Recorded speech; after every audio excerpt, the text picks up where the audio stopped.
दोस्तों, हम अपने जीवन में हमेशा अपने मन को लेकर परेशान रहते हैं। हम यह सोचते हैं कि हमारा मन भला शांत कैसे होगा।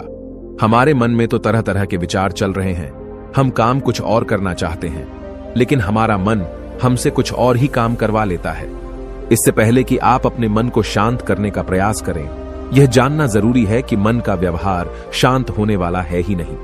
अगर मन शांत होने वाला हो सकता तो इस दुनिया में सभी के मन शांत हो गए होते और हर कोई अपना जीवन सुखी सुखी बिता रहा होता। फिर न तो कोई हंगामा होता और न ही किसी तरह की कोई तकलीफ। सभी का जीवन खुशी खुशी बीत रहा होता। फिर न तो आप और न ही मैं पैसे कमाने के पीछे भाग रहे होते। समस्या तो यह है कि हम ज्यादा से ज्यादा चीजें इकट्ठा करना चाहते हैं, क्योंकि हमें लगता है कि हमारे पास जितनी ज्यादा चीजें होंगी हम उतना ही सुखी रहेंगे। लेकिन वास्तविकता तो यही है कि बाहर की किसी भी चीज में कोई सुख नहीं है और न ही उनमें कोई दुख है। और यही कारण है कि जब हम किसी चीज के पीछे भाग रहे होते हैं, जब हम कोई चीज पाना चाहते हैं, तो उसे पाकर हमें पल भर के लिए खुशी तो मिलती है, लेकिन बाद में हम उस खुशी का एहसास नहीं कर पाते। वह खुशी दुख में परिवर्तित हो जाती है। और इसी प्रकार से हम एक चीज से दूसरी चीज, दूसरी से तीसरी चीज के पीछे लगातार भागते रहते हैं, क्योंकि हमें ऐसा ही लगता है कि यदि हम वह चीज पालेंगे तो हम सुखी हो जाएंगे। लेकिन वास्तविकता में वही सुख हमारे दुख का कारण बन जाता है, जिस कारण हमारा मन बेचैन रहने लगता है। हम उस चीज को पाने के लिए तरह तरह के उपाय करते हैं, जिस कारण हमारा मन और भी बेचैन होने लगता है। और यह बेचैनी धीरे धीरे चिंता का रूप ले लेती है और हमारा मन पूरी तरह से अशांत हो जाता है। हमें कुछ भी अच्छा नहीं लगता। हमें लगता है कि जो कुछ हमने मांगा था उसका उल्टा हो रहा है। सब कुछ हमारे विपरीत जा रहा है। और फिर हम अपने मन को शांत करने के लिए ध्यान करना शुरू करते हैं, क्योंकि एक ध्यान ही वह मार्ग है जो हमें ज्ञान की ओर ले जाता है। वह हमें यह बताता है कि बाहर किसी भी चीज में कोई सुख नहीं है और न ही दुख है। दुख और सुख तो हमारे मन का भ्रम है। यह हमारे मन की एक उपज है, जिसके लालच में हमारा मन हमें यहां वहां भगाता रहता है। जैसे कि महीनों से भूखे एक भिखारी को अगर एक सूखी रोटी भी मिल जाए तो वह उसके लिए सुख है, वह उसके लिए अमृत है। और ठीक उसी के विपरीत यदि किसी धनवान के घर पर 56 प्रकार के भोग भी बन जाए, तब भी वह उसे खाकर तो दुखी ही रहेगा। यह तो उनकी मनस्थिति पर निर्भर करता है। इसे और अच्छे से समझने के लिए आज की जो कहानी मैं आपको सुनाने जा रहा हूं, इस कहानी के माध्यम से आप यह समझ पाएंगे कि हमारे मन की स्थिति क्या है और हम इसे कैसे नियंत्रित कर सकते हैं। तो चलिए बिना किसी देरी के कहानी शुरू करते हैं। एक समय की बात है, एक गांव में एक युवक रहता था जिसका मन बहुत ही अशांत रहता था। वह हमेशा तनाव में रहता।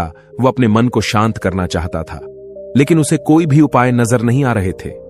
उसके जीवन में कई प्रकार के दुख थे, जिनके कारण वह हमेशा तकलीफ में रहता, तनाव में रहता।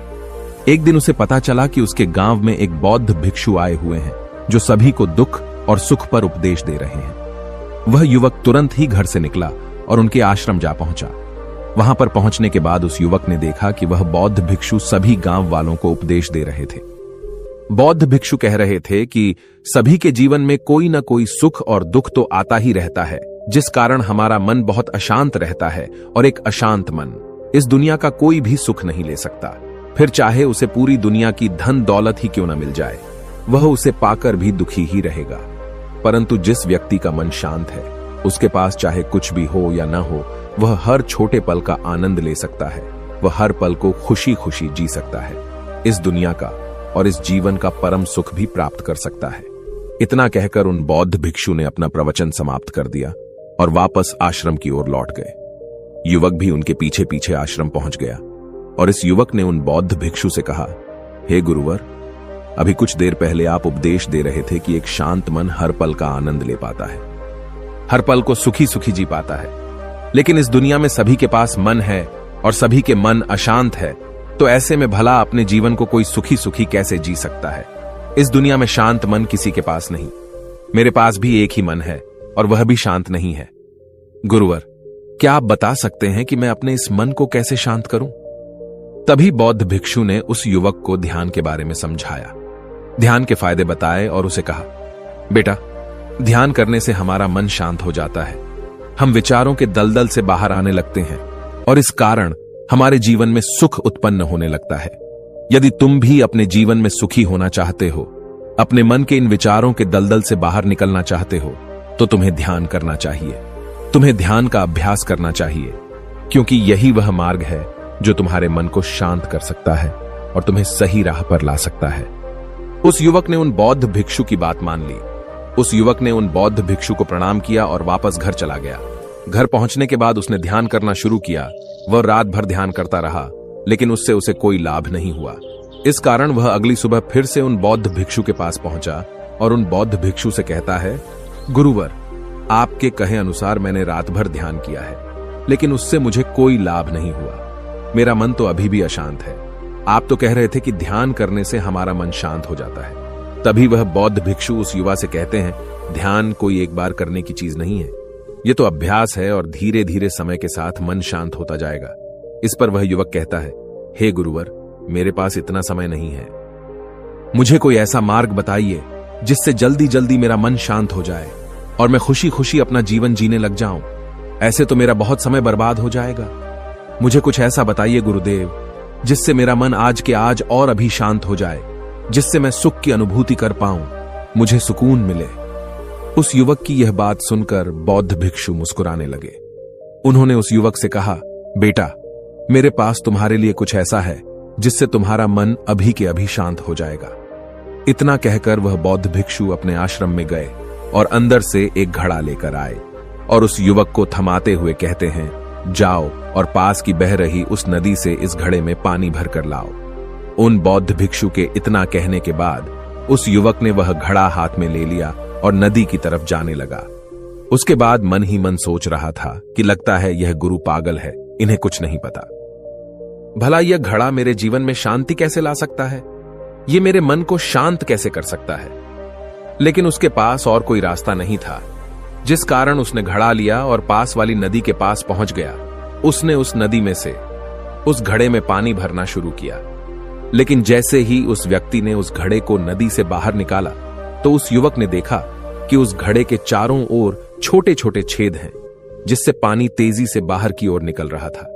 उसने लगातार कई बार प्रयास किए, लेकिन काफी बार कोशिश करने के बाद भी वह उस घड़े को पूरा नहीं भर पाया और थक हार कर उन बौद्ध भिक्षु के पास वापस लौटा और क्रोधित होकर कहता है, गुरुवर, आपने यह कैसा घड़ा दिया है? इसके चारों तरफ तो छेद है। भला मैं इसमें पानी कैसे भरकर ला सकता हूं? जब भी मैं पानी भरता हूं, इस घड़े के छेदों से सारे पानी बाहर निकल जाते हैं। इस घड़े को मैं पूरा नहीं भर सकता। तभी वह बौद्ध भिक्षु उस युवक को शांत कराते हुए कहते हैं, बेटा, शांत हो जाओ। तुम्हें तुम्हारे प्रश्न का जवाब ही तो दे रहा हूं, और यदि तुम क्रोधित अवस्था में इस जवाब को सुनोगे तो इसे समझना तुम्हारे लिए मुश्किल हो जाएगा। इसलिए शांत हो जाओ और मेरी बात समझने का प्रयास करो। यह जो घड़ा मैंने तुम्हें दिया है, इसे अपना मन समझो, और मन केवल दो ही प्रकार से शांत हो सकता है। पहला यह कि तुम उसे लबालब पूरा भर दो और उसमें कुछ भी और आने जाने की जगह न बचे। क्या तुम इस घड़े को इस प्रकार भर सकते हो? इस पर वह युवक कहता है, हे गुरुवर, मैं इस घड़े को लबालब नहीं भर सकता, क्योंकि जब भी मैं इसमें पानी भरता हूं, सारा पानी तो छेद से बाहर निकल जाता है।